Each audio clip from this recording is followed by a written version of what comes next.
Hello, everybody. I'm Taz, and this is the Taz Talks podcast under Taz Productions. And today we're going to talk about a subject that's close and near and dear to my heart, my wife's heart, our family's hearts, and many hearts around America and the world.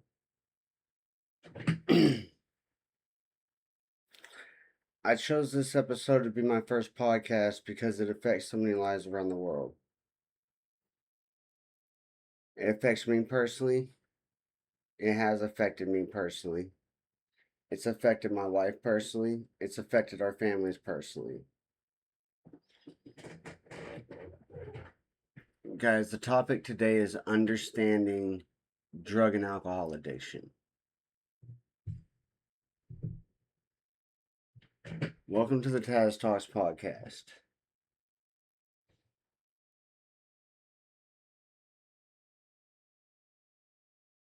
Today we're talking about a subject that affects millions yet often misunderstood. That is drug and alcohol addiction. Whether you struggle with it personally like I have, or have a family member who is battling addiction like I currently do, or simply want to better understand the issue, this episode is for you.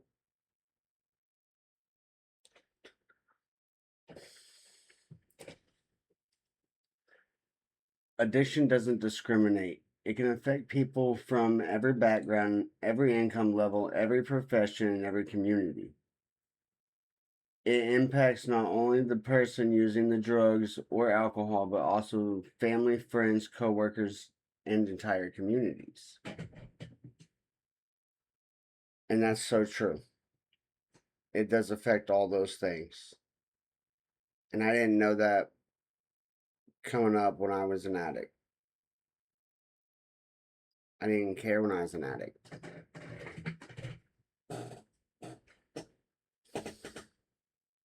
And that's sad to say.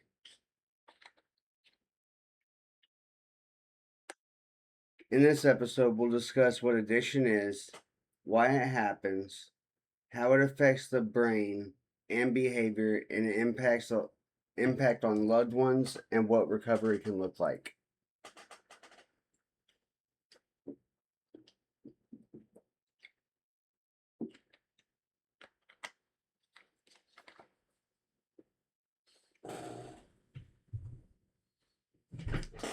Let's begin. What is addiction? Many people think addiction is simply a lack of willpower. Modern research tells us it's much more complex than that.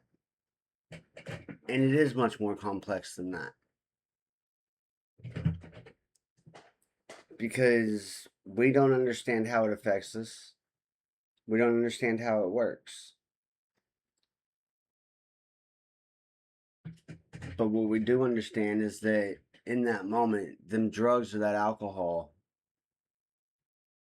take away the pain. It doesn't take away no pain. It actually gives you more pain to deal with the next day because all that you numbed is still there. And then you have the disgust, this certain feeling about you. It was disgust for me. That's why I used disgust, because I felt disgusting the next day. Or 3-4 days later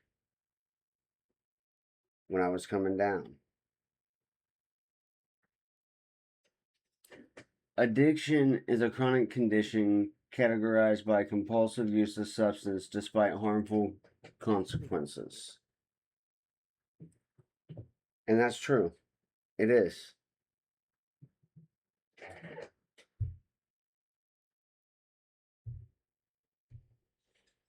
There's so many consequences to it.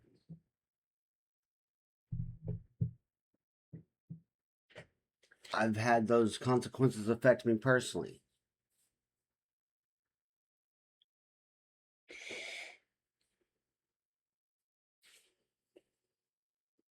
Sorry, y'all, I just woke up. I woke up and started the podcast. People often start using substances for different reasons: curiosity, social pleasure, social pressure, not pleasure. But can't talk this morning, folks. But we're going to get this podcast done. Social pressure, stress relief, emotional pain, trauma, mental health challenges, physical pain, and prescription medication. I've used prescription medication.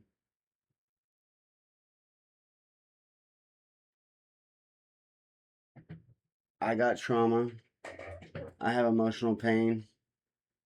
I have mental health challenges.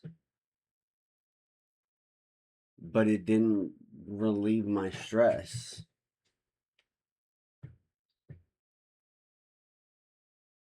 And a curiosity was there at an early age.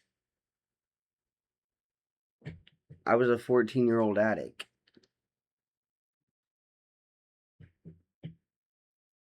And an alcoholic. My mom didn't care. She was an enabler. She enabled all her kids in their bad behavior. She still enables my brother to this day. And folks, that's just my mom. I don't think she'll ever change. While me and my sister try, we can only do so much.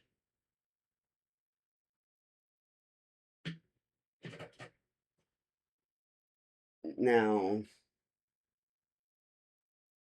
over time, reported use can change how the brain responds to pleasure, motivation, and decision making.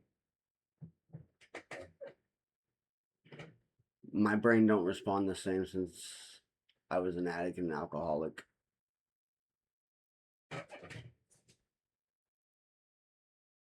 I can tell you that now. It really don't.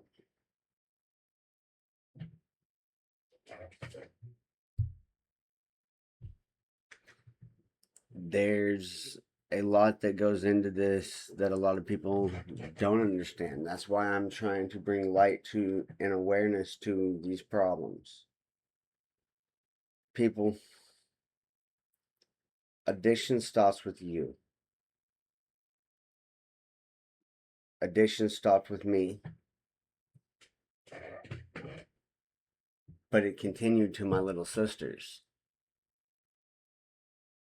But I broke the cycle for myself.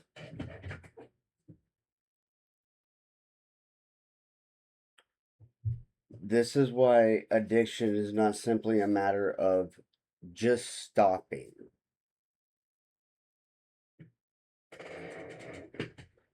You can't just stop.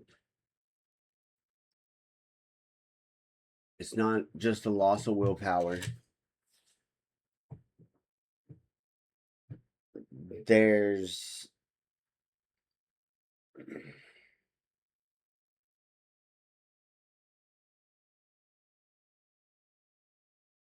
addiction has wires, and think of it like your brain. You know how your brain has some wires in it? Think of it like that.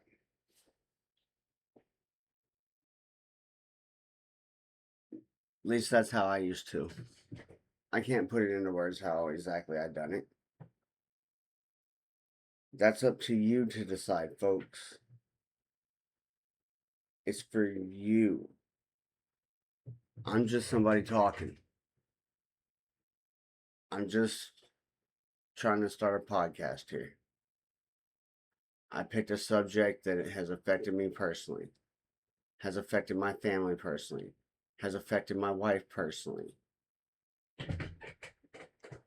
And that's just the way it is. That's what Taz Talks Podcast and Taz Productions is going to do.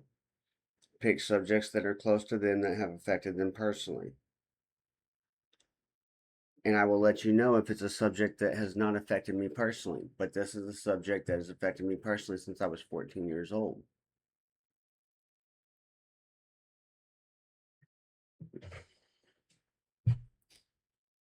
Social pressure, trauma, and stress relief and emotional pain was the first reasons that I picked up a drug or a drink.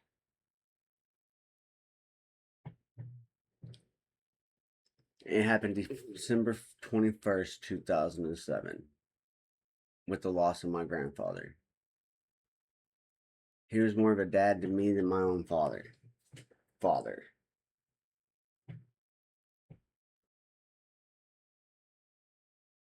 But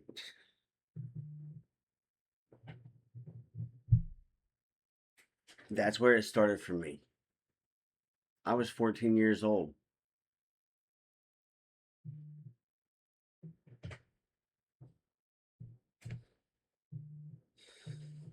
But yes, that's why addiction is not just a simple matter of just stopping. How addiction impacts lives. Let's talk about real world consequences. Addiction can affect physical health, liver disease, heart problems, increased risk of overdose, weakened immune system. That's just the physical stuff, folks. We have employment and finances, we have relationships, we have mental health. There's a few different categories here that I thought about that it affects. The physical stuff is not good. My dad, my dad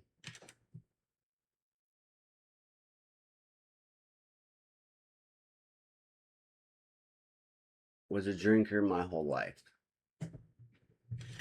He was a drinker my brother's whole lives, my sister's whole lives.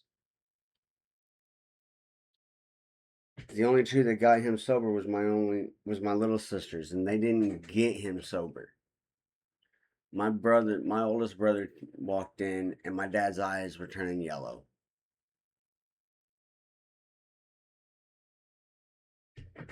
And his liver was starting to fail.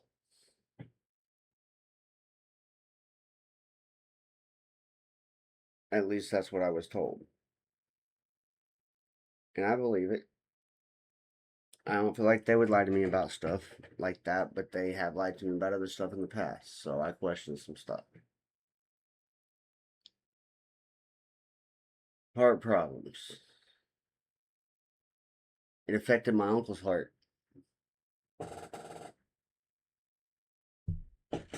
We lost him to a heart attack.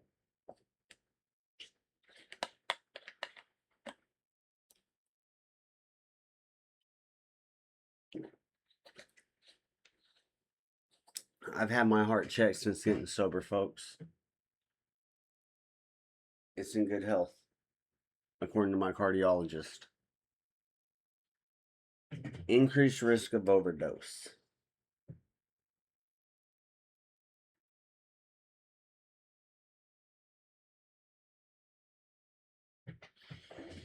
Let's just use the laptop real quick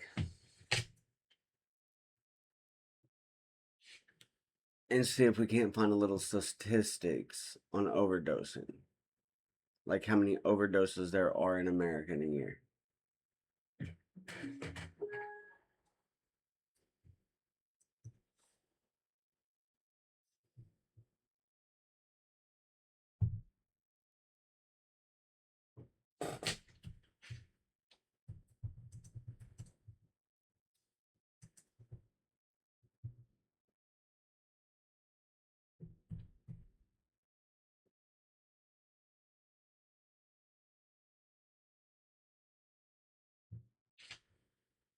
I actually got one for us, folks.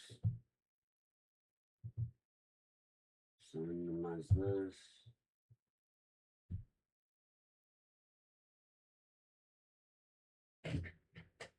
How many overdose deaths in 2025?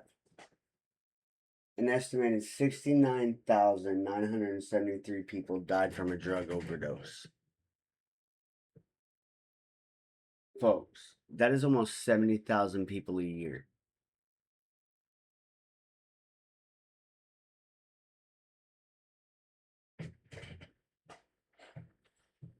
That's a very, very, very high number.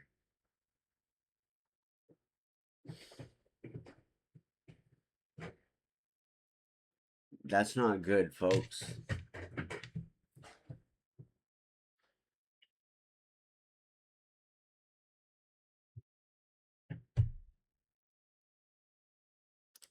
$69,000 people. 69,973 people is what that said.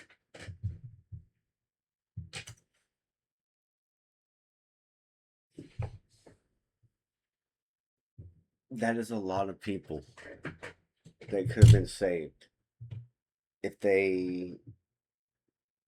society didn't just give up on them. Society gives up on addicts and tosses them out. Just like they do with the sick and the ones that have a weakened immune systems. Or what about the ones that are terminally ill? I was a 14-year-old drug addict and alcoholic with cystic fibrosis. Now, some of you might not know what cystic fibrosis is. It's a lung disease. I'm not going to go into my health on this episode. But yes, cystic fibrosis is a lung disease. Look it up. I've overdosed. I've been brought back.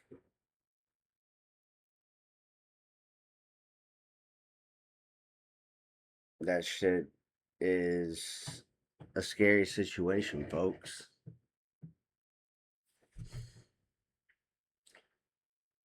Let's go into the mental health.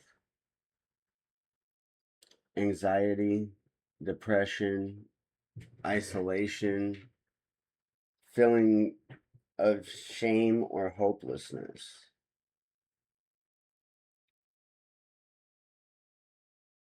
I felt all those. My anxiety is bad now.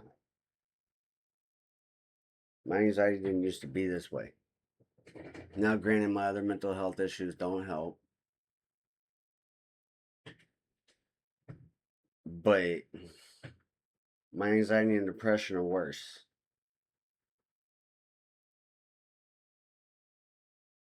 Isolation. Isolation is true. I isolated for a long time from family and friends. And I still do on my bad days.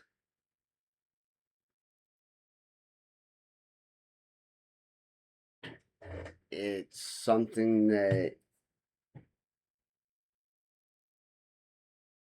you feel you have to have is isolation in those moments.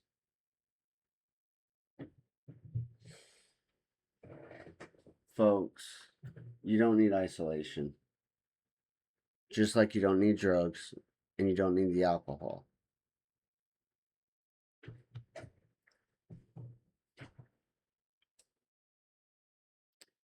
Feelings of shame and hopelessness. I feel shameful for the stuff I've done. I felt hopelessness because of the stuff I've done.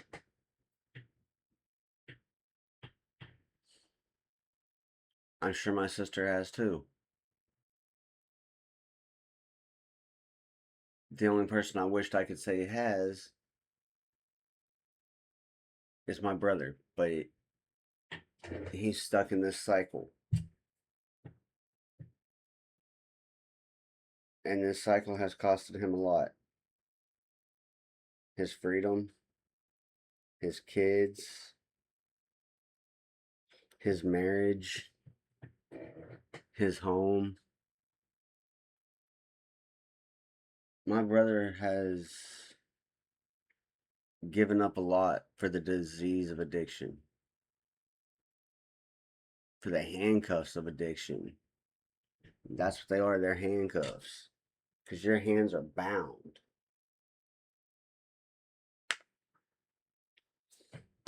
Sorry, that's just my metaphor.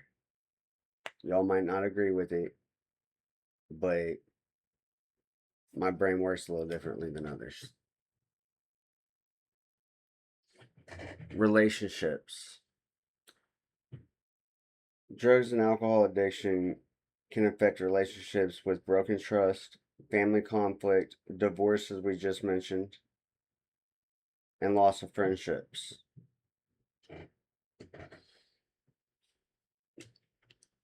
Addiction has caused me to get divorced.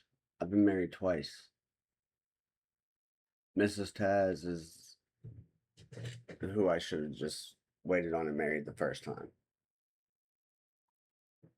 But I was young and dumb.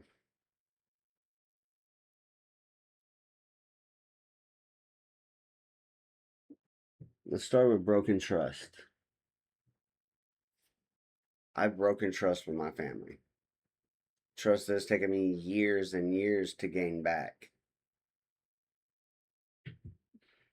That's years of being sober, folks. I've been sober since 2021. August of 2021.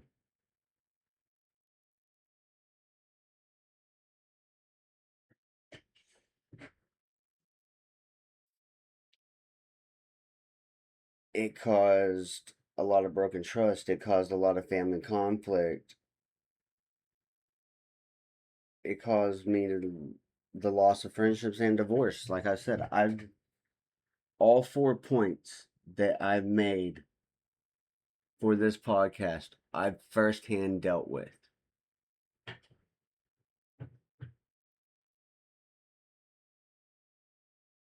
A lot of these issues I've firsthand dealt with.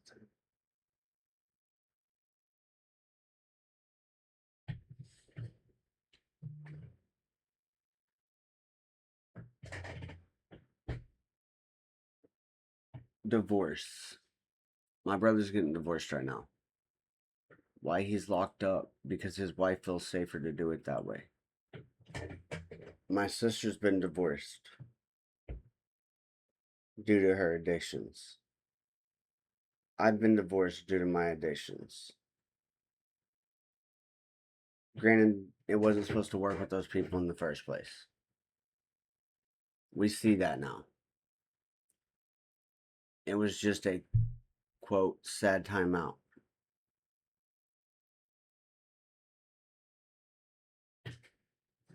And I hate calling it that, but I don't know what else to call it right now.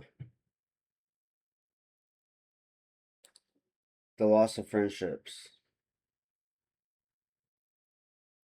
When I got sober, I lost all my friends.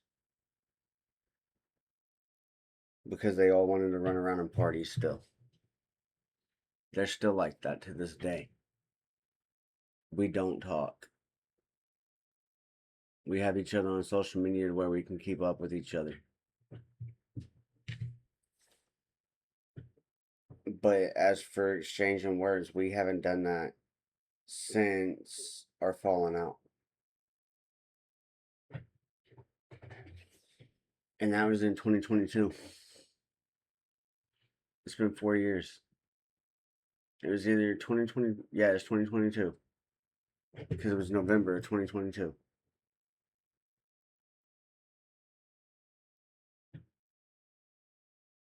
And it sucks to lose someone you love or a friend that you love and you have grown close to.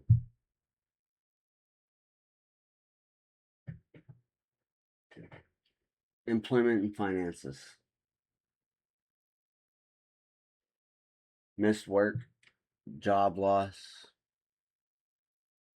financial instability, and legal problems. I've had them. I've caught cases because of my addictions. I've had financial instability because of my addictions. All these are very good points, folks. Points that affect millions every day. that not many people talk about. I know that because it's not talked about in the town I live in, and I'm in the Bible Belt.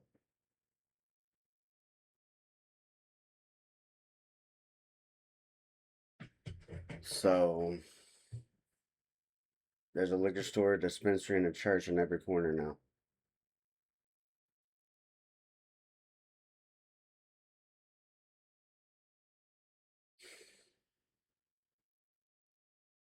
I'm not sure what the future looks like, folks, but they're legalizing a whole bunch of stuff for medical reasons.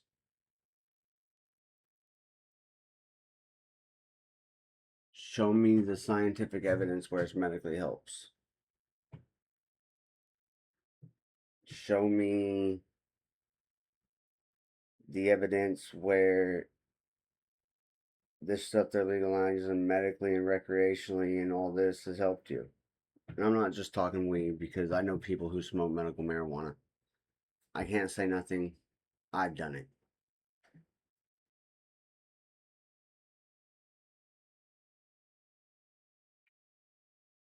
And yeah, it may help them in some ways, but is it really? That's a question for you folks. Because I can't answer that personally. I can only answer it from my point of view.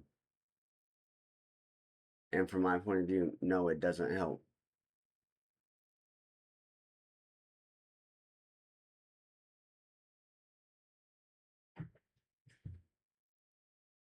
It may seem like it, but it doesn't really help.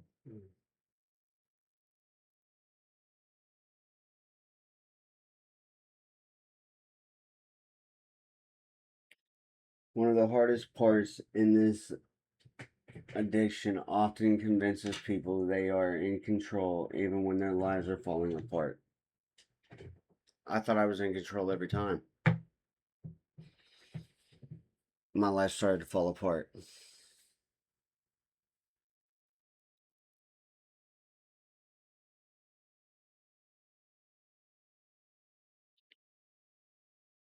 Like the night I caught my case. Oh, I can make it home. I'm just a few blocks from home. That's fine. Everything happens within a mile of your house, folks. I have figured that out.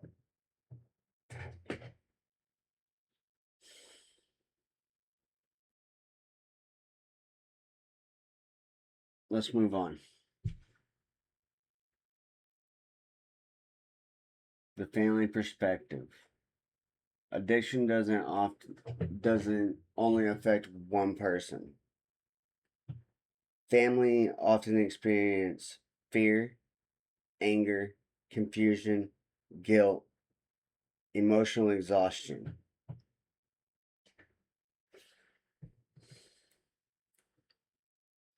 Folks, these are all feelings that I brought onto my family. The fear, the anger, the confusion, the emotional exhaustion, the guilt. This is all feelings that I have made my family feel when I was stuck in my addictions.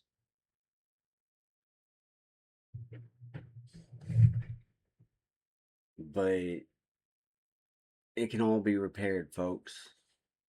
The fear can go away, the anger will subside, the confusion and the guilt, you'll always feel guilty.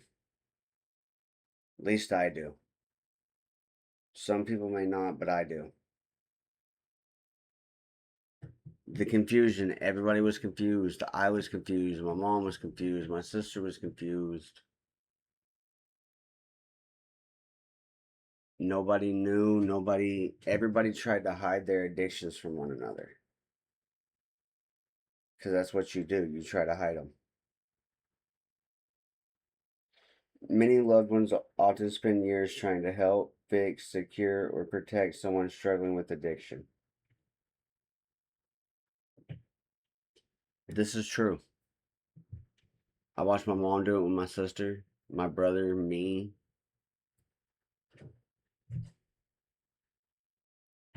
while everybody was talking to her about us, she was giving up reasons and enabling our behavior and trying to, quote, protect us.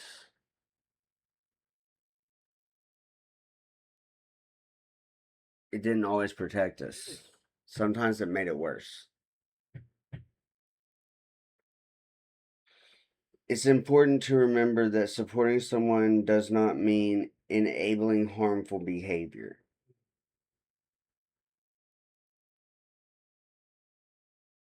That is very, very important to remember. Because, folks, it's not good.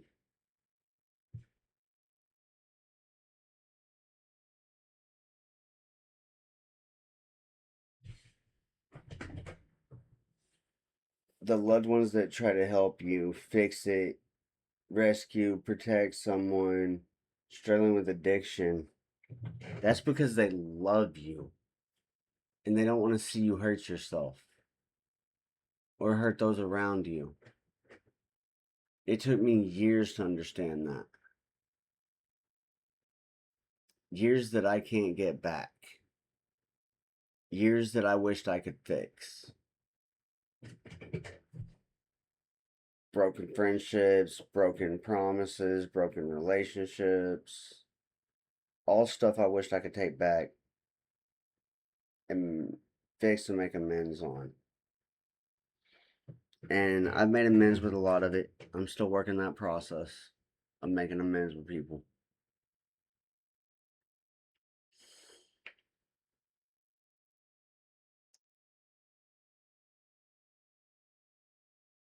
Healthy support includes setting boundaries, encouraging treatment, protecting your own well being, and seeking support for yourself.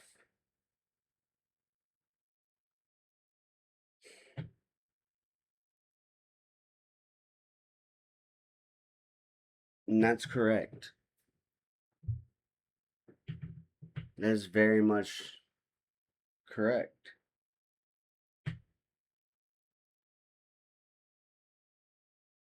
Setting boundaries. I'm still learning to set boundaries. I'm trying to set them with my mom every day. Whoops. That was my Twitch stuff. Sorry, folks. Didn't mean to hit that. We'll do that. I'm still learning to set boundaries. I'm trying to set them with family every day. They try to overstep them and get mad when I reinforce those boundaries because they think they should get what they want when they want. That's not how it works.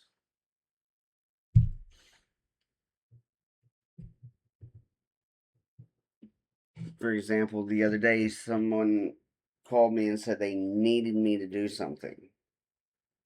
Calling me, telling me you need me to do something and that I'm gonna do it is not gonna get me done.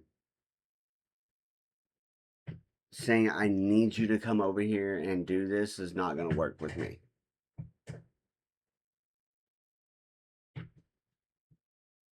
It just gets you, it just pisses me off and makes me not want to help you. And that's not the type of person I want to be, especially when it's family, especially when it's my immediate family.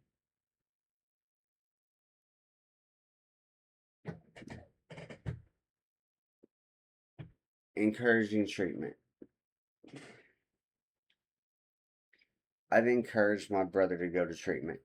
I've encouraged my sister for treatment. My sister got sober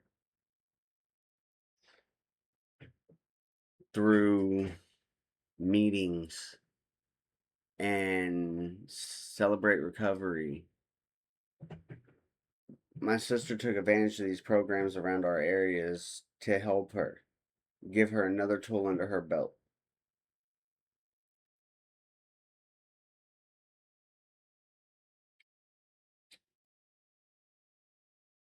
My wife and I thought there was going to be a time when we had to go to rehab.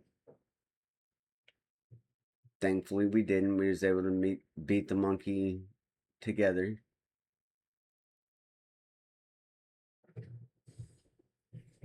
There's still times that I'm like, damn, maybe I should just go to rehab, even though I'm not on any substances, just so I can get a better understanding of it.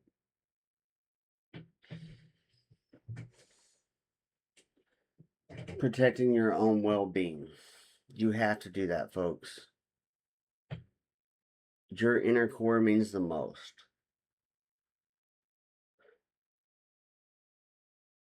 Protect your own well being first. Make sure that that's protected before you worry about anything else going forward on this podcast.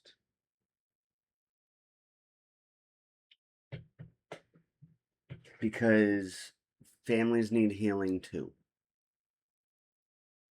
And that is true, folks. Families do need to heal. My family's in the process of healing. Some of it's still broken, but some of it's healing.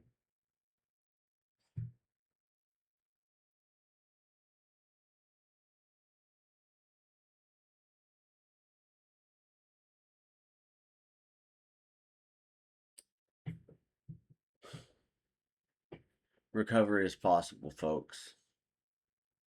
One of the most important messages in this episode is that recovery is possible. Recovery doesn't look the same for everyone. For some people, recovery includes treatment programs, counseling, support groups, medical care, faith communities, and peer support. I rose my hand because I go to counseling. I've went to support groups, and I'm still going to go to support groups.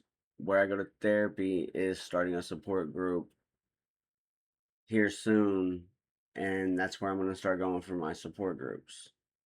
Is where I go for my therapy.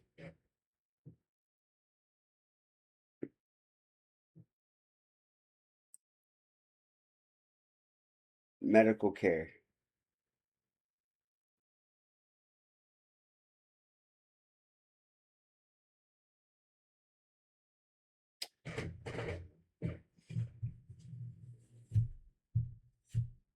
Medical care for addiction. That's rehab facilities.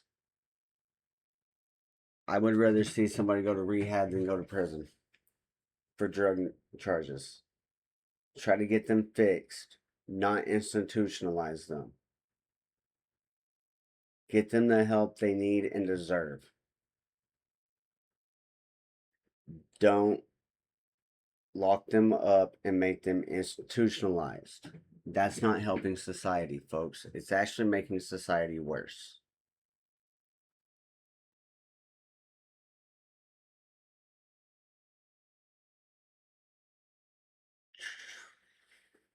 Counseling. I go to counseling twice a month. I actually get my new therapist the 16th. So in 6 days, I learn who my new therapist is and I meet them. My old therapist was good and wonderful, and he helped me through a lot. So I want to say thank you personally from the bottom of my heart. Thank you to my last therapist and the one before him. See, since I've been with this company, I've had two therapists. The first female therapist I worked with for almost 5 years.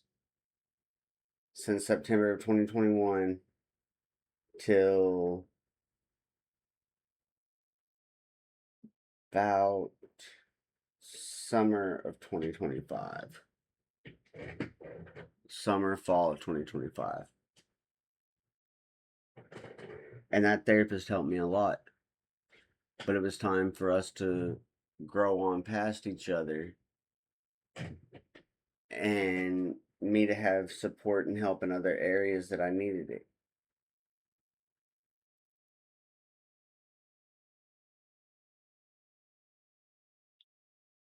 Faith communities. That's where your higher power is going to be. We know what our faith communities are. No, I'm not going to sit here and say it's church, because for some people it may not be. For some people, their faith communities may look different.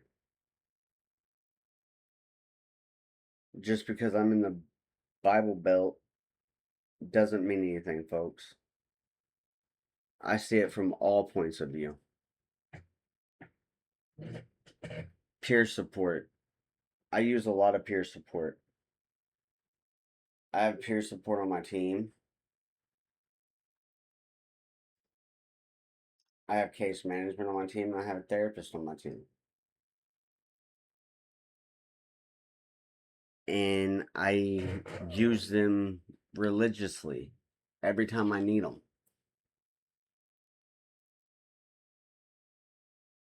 The peer support can help.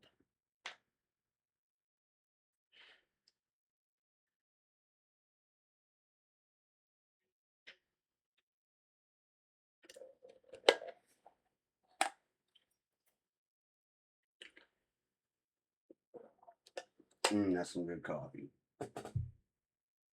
Still warm too. Recovery is not a straight line. There may be setbacks, there may be relapses, but setbacks do not erase progress. Every day of recovery represents encourage and effort. Many people who once believed they had no future now live healthy, meaningful, productive lives. And that's true, they do.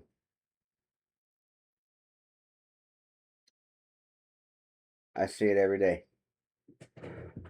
With my sister, with me, with my wife, with those close to me, with some friends. I see it every day.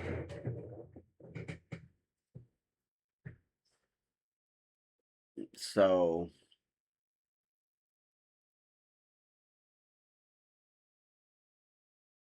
just know you can live a healthy, meaningful, productive life after your addictions, folks. Hope matters.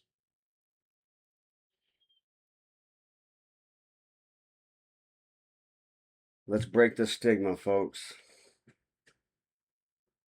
Stigma prevents people from seeking help. When addiction is treated only as a moral failure, people suffer in silence. That's true. I suffered in silence for the longest time. Mrs. Taz suffered in silence for the longest time. My sister suffered in silence for the longest time.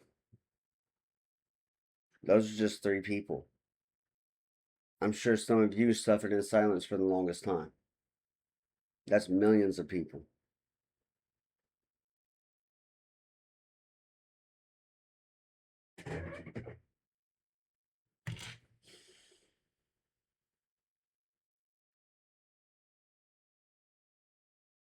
Compassion does not mean excusing harmful actions. That's right. You don't got to put up with the harmful actions and be compassionate at the same time. You can be compassionate while not putting up with those harmful actions.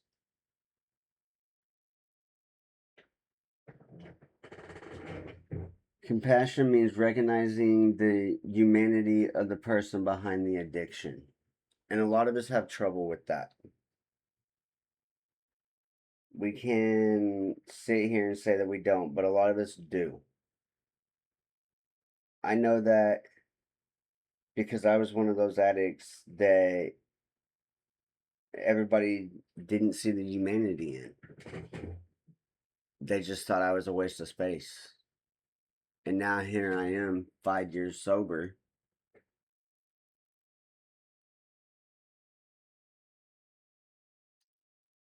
Hosting Taz Talks podcast under Taz Productions. Doing Twitch streams on Twitch every day under Taz Productions. Making these big moves that I always dreamed of. And that's all they were to me, were dreams.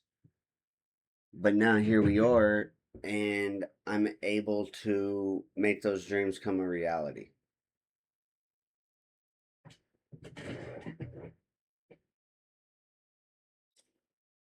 The more openly we talk about addiction, the more opportunities we create for healing. That is true, folks. If we talk about it, it'll work because it'll bring light to the situation. And that's what addiction needs, is light brought to it. Because a lot of us sit there and suffer in silence. And so do our families.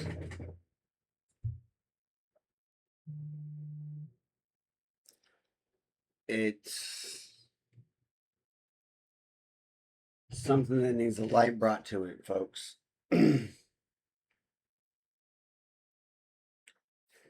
If you're still listening today and struggling with addiction, know that asking for help is not a sign of weakness, but a sign of strength.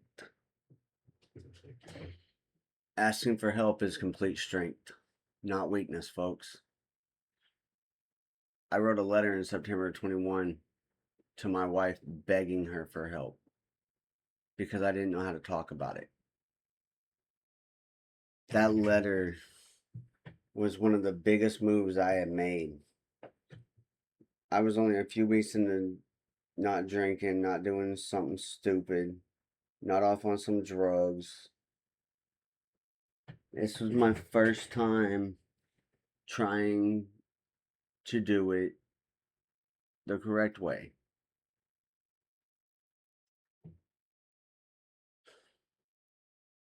So just know asking for help is a sign of strength, not weakness. If you're still supporting someone who is struggling, remember that you matter too. Take care of yourself and seek support when you need it. That's true. If you're supporting someone that's struggling with addiction, just know that taking care of yourself and seeking support when needed is very, very, very vital to whatever you're doing.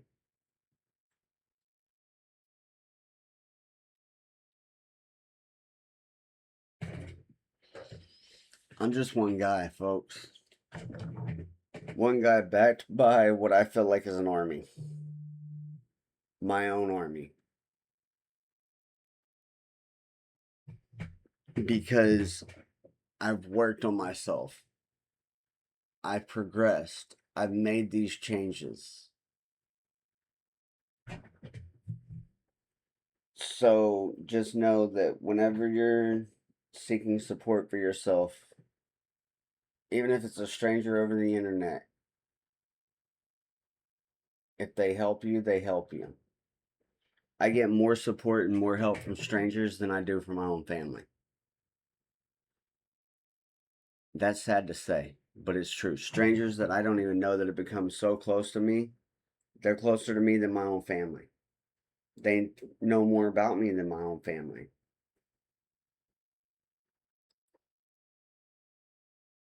So, with that said, folks, let me say this: recovery is possible, healing is possible, and no matter how difficult things may seem today, change can happen.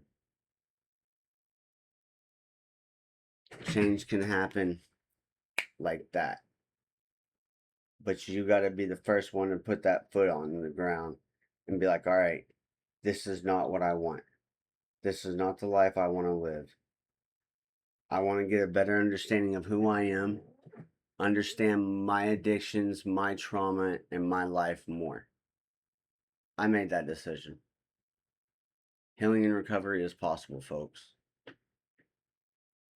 So just please don't give up on that person that you're trying to help right now.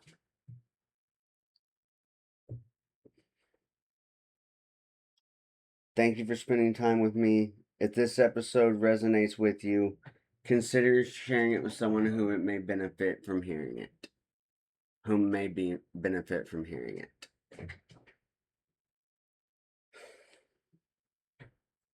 I'm going to share it all over my social media for my friends and my family to see. And usually I don't share my own stuff. I usually keep it on the back burner and not let my friends and family know about it. But they're going to know about the Taz Talks podcast because they're going to be referenced some on it.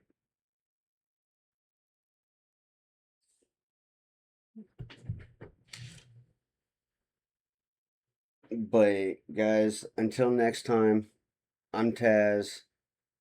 Take care of yourself and each other. And this is the Taz Talks podcast. I'll see you in the next episode, folks.